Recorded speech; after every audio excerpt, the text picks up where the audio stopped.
Hello. என்ன காத்துலயே நம்ம எண்ணிக்கிட்டு இருக்க? இங்க ஏதோ நோட்டை திறந்து வச்சிருக்க, அங்கிட்ட அப்புறம் பராக்கு வரேன் பார்த்துக்கிட்டு இருக்க. வரேன் வரேன் வரேன் வேற ஒன்றும் இல்லை. ம். ரொம்ப நாள் கழிச்சு என்னோட ஸ்கூல் ஃப்ரெண்டு கிட்ட பேசினேனா. சரி. ஆமா, டைம் போனதே தெரியல. கிட்டத்தட்ட ம். ஸ்கூலுக்கே போயிட்டு வந்த மாதிரி ஆச்சு. ஓஹோ. ஆமா, ஸோ நம்மளோட வீடியோஸ் எல்லாம் பார்த்துருக்காங்க. ம். இப்போ எனக்கு ஒரு டாஸ்க் கொடுத்துருக்காங்க. நமக்கே டாஸ்கா? எக்ஸாக்ட்லி. அது என்ன தெரியுமா? ம்.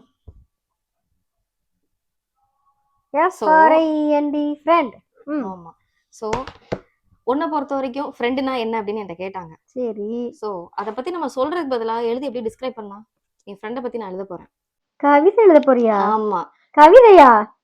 கவிதை இல்ல. இருக்கும் கவிஞர்கள் இம்சை போதும் உன்னையும் கவிஞன் ஆக்கிவிட்டால், உன்னையும் கவிஞன் ஆக்கிவிட்டால். அந்த ஃப்ரெண்டுக்கு ஃபோன் பண்ணி கொடு, நான் அந்த பாட்டை டெடிகேட் பண்ணணும். கவிதை எழுதலாம். அதுக்கு முன்னாடி ஜஸ்ட் எங்களோட மெமரிஸை பத்தி இதை டிஸ்கிரைப் பண்ணலாம் அப்படின்னு நான் முடிவு பண்ணிருக்கேன். ஆல்மோஸ்ட் பாதி எழுதியாச்சு. ஆ. ஆமா, எல்லாமே இப்போ நம்ம ஒர்க்குன்னு ஓடுற இந்த லைஃப்ல ம். நமக்கு நம்மளை பத்தி யோசிக்கிறதுக்குன்னு ஒரு ஃப்ரெண்டு இருக்காங்கல்ல. ம். எல்லா லைஃப்லயும் கண்டிப்பா இருப்பாங்க. ம். அதுதான் என்னோட லைஃப்ல இருக்கிற ஒரு முக்கியமான ஒரு ஃப்ரெண்டை பத்தி நான் நினைச்சிருக்கதை எழுத போறேன். இது மாதிரி உங்க லைஃப்லயும் உங்களுக்கும் ஃப்ரெண்டு கண்டிப்பா இருப்பாங்க. கமெண்ட் செக்ஷன்ல நீங்களும் உங்களை பத்தி ஷேர் பண்ணுங்க. பாய்.